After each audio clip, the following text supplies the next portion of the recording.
Bom dia. Bom dia. A paz do Senhor e um feliz sábado a todos. Amém.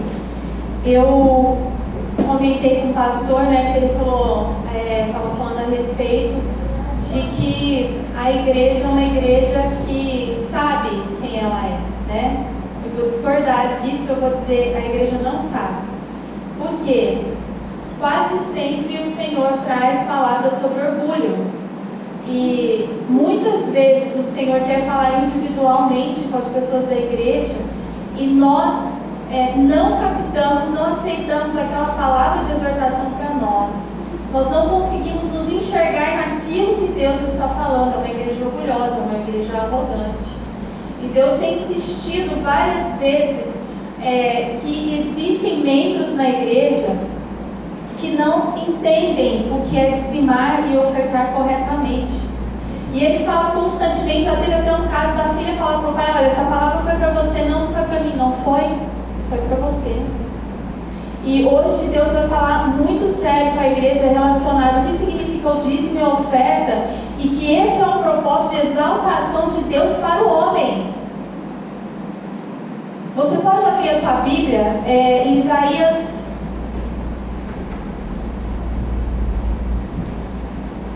1, versículo 12. Eu fiquei muito triste, sabe, irmãos? Eu queria trazer uma outra palavra. Eu estava buscando do Senhor uma outra palavra e essa não estava nos meus planos e Deus falou assim, não, mas é essa palavra, até porque junto com essa palavra eu vou explicar o propósito da igreja e a bênção que Deus está trazendo para a igreja, amor de Cristo, o privilégio da evangelização e o que isso tem a ver com as ofertas e com os dízimos. Todo mundo abriu Isaías 1:12? Posso ler? Quando vindes para comparecer perante mim, quem requereu isto de vossas mãos, que viesseis a pisar os meus átrios? Aí você vai entender no versículo 13 qual é a chamada que Deus está falando para a igreja. Quem falou que é para você comparecer nessas condições diante de mim? Quais condições? O versículo 13 vai dizer: não continueis a trazer ofertas vãs. O que significa ofertas vãs? Inúteis. As que Deus não te pediu. Pode ser em termos de quantidade ou compensatória. Por exemplo, eu não entrego meu dízimo corretamente, mas eu vivo na frente dando uma ofertinha, migalhinha. E Deus olha para isso e diz assim, isso para mim é vão. Quem te deu o direito de chegar diante de mim nessas condições? E ele continua falando, por que vocês fazem tal? Isso não é para a igreja toda, tem pessoas específicas e Deus sabe para quem ele está falando. Por isso que eu disse que a igreja não sabe. Porque Deus fala e as pessoas descartam. Fala que você é orgulhoso, você descarta. Fala que você é avarento, você descarta. Fala que você não está dizimando corretamente, você descarta. Não é para mim, é para o fulano. E na continuação diz assim, o incenso, o que significa? Qual é a apresentação de incenso na palavra de Deus? Orações. Então Deus está falando assim, porque você é avarento e você traz ofertas vãs, as tuas orações para mim são abominações. E as luas novas, que são as festas que o povo de Israel tinha, essas luas, ele dizia, os sábados, que é o que nós estamos fazendo aqui, as convocações das assembleias, não posso suportar a iniquidade, nem mesmo a reunião solene. Nós estamos no dia de sábado fazendo uma reunião solene, mas porque entre nós existem pessoas avarentas, Deus está falando, eu não posso suportar. Porque quando vem na frente a gente não pode impedir, certo, irmãos? Quando o Acã escondeu o tesouro no meio de Israel, Israel todo foi prejudicado por causa disso? Foi. E Deus está falando, vocês estão sendo prejudicados por pessoas desse nível, nessa condição, nessa característica, nesse caráter imundo no meio de vocês. E o que Deus espera de mim e de você? Bom, com relação a esses que são assim, Deus está falando, olha, você vai orar, e parece que está indo tudo bem, sabe? Porque a pessoa relaciona que a vida financeira indo bem, Deus está com ela. E não é assim. Muitas vezes Deus abre mão de mexer nessa área porque a pessoa é tão idólatra ela é tão obcecada, ela é tão amante do dinheiro. Mãe, olha, todas as minhas filhas têm contas no banco com valores altos, então eu estou sossegada. Sabe qual parábola que me lembra? Aquela pessoa que foi juntando nos seus celeiros, ajuntou e falou: e agora eu posso comer e descansar em paz. O que Jesus fala? Louco! Esta noite te pedirão a tua alma. Irmãos, a nossa tranquilidade, o nosso sossegar não está nos bens materiais. A alegria de homem não consiste nos bens que ele tem. Não é isso, não está nisso a aprovação de Deus. Eu não posso olhar para a minha vida próspera financeira e dizer: Deus está comigo.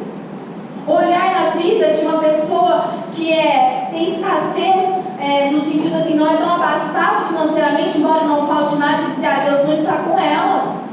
Porque Deus supre a necessidade daqueles que têm necessidade e que estão com Ele. Ontem a gente estava fazendo um culto doméstico em casa e a gente foi colocar uma música da Ademar de Campos e ele estava fazendo uma evangelização lá na Sé, em São Paulo. E qual é a nossa surpresa? Na hora que a gente olha, uma pessoa com aspecto de mendigo louvando loucamente o Senhor. E às vezes a nossa tendência da concupiscência dos olhos é olhar aquela pessoa e dizer: ele está louvando o Senhor, está faltando coisas para ele. Quem disse? Ele estava feliz, ele estava alegre ali. E a gente condiciona as coisas e Deus disse assim: isso é uma tolice. Isso é uma tolice. E agora eu queria que vocês abrissem, então, Isaías, né? Pula lá para o versículo 16. O que Deus quer exortar e chamar, porque Ele ama, e enquanto há tempo, enquanto não se cumpriu a taça da iniquidade pessoal de cada um, Deus está a clamar. E aquele que é sábio, ouça, não endureça o teu coração. No versículo 16 de Isaías 1 diz assim: lavai-vos, purificai-vos, tirai a maldade de vossos atos de diante dos meus olhos, cessai de fazer o mal. Igreja, eu convoco vocês a orar por essas pessoas e se vocês não sabem quem são, orem porque Deus há de revelar. E se você é essa pessoa que diante dos olhos do Senhor tem se apresentado de forma inadequada, a ponto de Deus olhar as suas orações e não as aceitá-las porque são abominações, nós como igreja que está contaminando o nosso meio, nós como igreja temos que orar para que essa pessoa ou estas pessoas cheguem, se permitam a chegar ao conhecimento da verdade a respeito de si mesma. Eu aconselho até mesmo, irmãos, que todos nós façamos essa oração, porque num tempo onde eu preguei que um membro saiu da igreja, que eu preguei sobre dízimos e ofertas, eu fui orar para saber se a nossa vida, eu e meu marido, se a nossa vida estava se achando digna diante de Deus. E qual foi a nossa surpresa? Lá na faculdade, meu marido ganhava bolsa da residência e deixou de dizimar. Então nós tivemos que fazer um levantamento desse tempo todo e trazer na casa do Senhor, para que as nossas orações, o nosso incenso pudesse subir ao Senhor e não fosse abominável. E olha que isso para mim era tempo de ignorância, eu nem sabia que ele tinha feito isso, nem na igreja eu estava. Mas como nós somos uma só carne, o que era dever dele passou a ser o meu. Agora você abre a tua Bíblia em 1 Coríntios 6, 9. É tão grave, irmãos, que em 1 Coríntios 6, 9 nós vamos descobrir duas situações gravíssimas do povo de Deus. Deus vai dizer que os injustos não vão herdar o reino dos céus. 1 Coríntios, capítulo 6, versículo 9. Posso ler? Diz assim: não sabeis que os injustos não hão de herdar o reino de Deus? 1 Coríntios 6, 10 na sequência, ele diz: não erreis. Agora ele vai dizer quem são os injustos. Os injustos são os devassos, os idólatras, os adúlteros, os efeminados, que são os homossexuais ativos ou passivos, nem os sodomitas, nem os ladrões. Avarento é também uma espécie de ladrão, embora nesse texto ele especifique na sequência ele vai falar: os avarentos, nem os bêbados, nem os maldizentes, nem os roubadores herdarão o reino de Deus. Irmão, isso é seleção para entrada no reino. Vou perguntar, dentro do seu lar: pai, o que você ensina para os teus filhos? As suas filhas, olhando para elas são avarentas por ensino seu?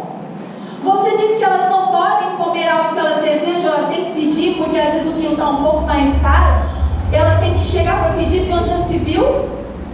Se está caro, não come isso como outra coisa. Quando Jesus, em Isaías 55, diz: por que gastais o vosso dinheiro com o que não é comida e bebida?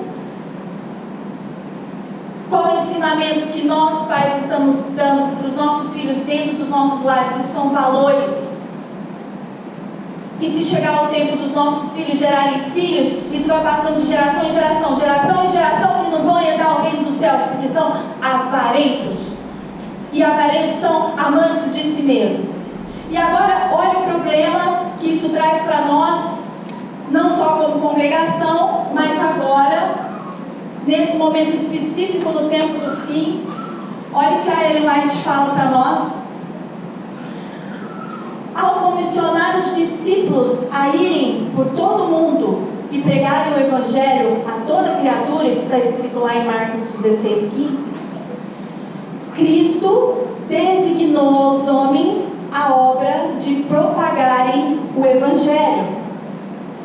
Enquanto, porém, alguns vão a pregar, Ele, Deus, pede a outros que lhe atendam às reivindicações quanto aos dízimos e ofertas, com que se possa sustentar o ministério e disseminar a verdade impressa pela terra inteira. Aqui eu faço uma pausa. Ela diz que Deus separa grupos, um que vai levar a palavra e o outro que vai financiar. E aqui eu vou dizer uma coisa muito importante que eu considero como um privilégio. Nossa igreja, ela não só é convocada para ir e pregar, como existem reivindicações de Deus para nós como sustentadores da obra. Nós também somos chamados a dar dízimos e ofertas, porque nós somos também chamados a não só a ir levar os livros, mas nós somos também chamados a comprar estes livros, porque Deus tem nos dado condições para isso. Então ele diz para nós: você, Igreja Amor de Cristo, tem que assumir essa postura diante de Deus. Somos aqueles que levamos a palavra, como o candeeiro, como o pastor pregou. Nós somos também os financiadores dessa obra. Por quê? Porque somos 144 mil Cristos na terra. Agora, olha que coisa mais interessante. Esse, irmãos, esse chamado que Deus tem nos dado, é o meio pelo qual Deus quer exaltar o homem. Ou seja, se é um grupo que vai levar a palavra, então Deus fala assim: vocês obedecendo o meu propósito, eu exalto a vida de vocês. Lembra? O homem tem que ser o quê? Para quem que Deus exalta? Aqueles que são humilhados. Quando a gente se humilha e oferece a Deus todo o nosso recurso, falando: Senhor, eu conheço quem você é, conheço o seu caráter, eu conheço a sua idoneidade, e eu me humilho, me ponho, coloco tudo nas tuas mãos, então estes são exaltados. E a nossa igreja tem duplo propósito: eu preciso financiar e eu preciso levar. E ele diz: se vocês se colocarem nisso que eu estou propondo, esse é o meio pelo qual eu vou exaltar vocês. É justamente a obra de que ele necessita. De quem? O homem. O homem não precisa ser exaltado porque ele tem que estar com o microfone na mão, ou porque ele tem o dom de oratória, ou porque a voz dele é linda. Não, Deus falou: eu exalto pela obra. E qual é a obra que eu chamei todo homem a fazer? Uns a financiarem e outros a pregarem. Vocês têm os dois. Se fizerem, serão exaltados, porque essa é a necessidade que Deus colocou no coração do homem. Pois moverá as mais profundas simpatias do seu coração, chamado à ação as mais elevadas faculdades mentais. E esse louvor que a gente vai cantar agora, a igreja pode ficar de pé, ele diz o seguinte, e é isso, essa profissão de fé, essa profecia que nós precisamos fazer fazer, porque na análise da minha vida, irmãos, quando eu li a palavra, a gente canta e a gente não observa os detalhes. E nos detalhes está escrito assim, a primeira frase deste louvor diz assim: a expressão do ser inteiro. O que Deus espera é que nós sejamos um ser, uma igreja como um todo. Qual é o todo da igreja? Eu financio e eu vou, ide e prego. Essa é a expressão do ser inteiro, a propósito de Deus para a igreja. E a outra parte, que às vezes nos passa desapercebida, diz assim: deixa Deus ser Deus de tudo o que tens. E quando eu ouvi essa frase, eu disse: o Senhor não é Deus de tudo que eu tenho. Eu dou o dízimo corretamente, eu oferto como o Senhor pode, mas eu ainda retenho algumas coisas para mim. Sabe por quê? Porque eu encontrei medo e insegurança no meu coração. Ah, mas os tempos que estão vindo, né? É melhor deixar um pouquinho ali. Eu ainda não consegui, irmãos, fazer essa entrega de tudo que eu tenho, eu não consegui. E Deus fala: deixa Deus ser. Aí é uma proposta que Deus está fazendo através desse louvor, porque a música vai dizer: deixa Deus ser Deus de tudo que tens, e entrega a Ele o coração, os seus pensamentos e todos os teus bens. E esse é o desejo de Deus, esse é o desejo dele habitar na plenitude completamente dentro do meu ser. E essa pode ser, se você desejar, um pedido. Se for verdadeiro e sincero, Ele mesmo vai fazer acontecer, como Ele mesmo fez acontecer na vida de Zorobabel, certo?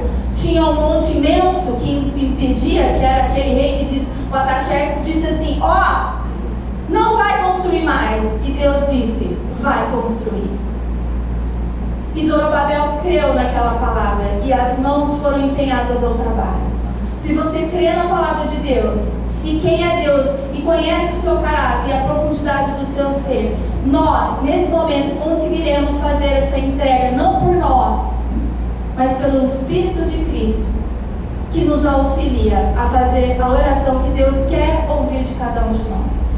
Não venha na frente, irmão. Se você não tem condição, é melhor não vir, é melhor não ter nada aqui dentro, do que ter ofertas vãs e dízimos falsos. Amém? Que Deus te abençoe nessa adoração, em nome de Jesus.